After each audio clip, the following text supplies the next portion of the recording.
Grabe ang ginawa ni Justin Brownlee mga kaboopers. Isang legendary magical shot na naman ang ibinigay niya sa Gilas Pilipinas.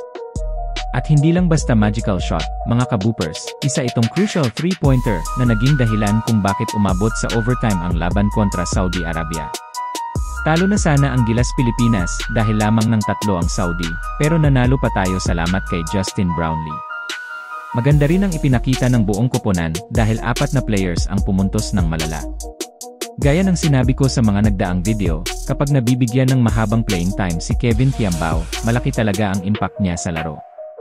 At totoo nga, maaga pa lang ay ramdam na ang presensya niya sa court.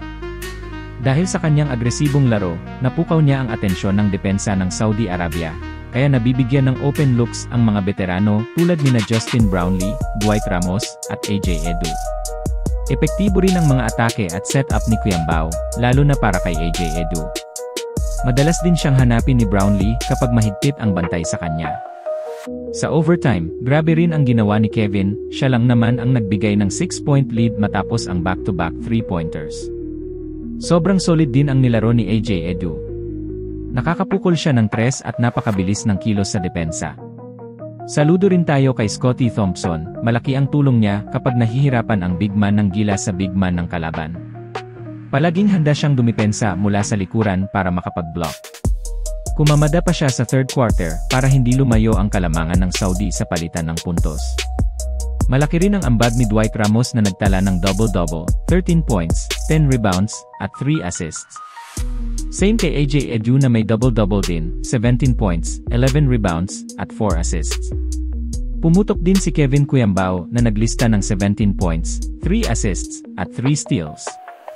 Pero higit sa lahat, ang GOAT ng Gilas, Justin Brownlee, na may 29 points, 4 rebounds, at 5 assists.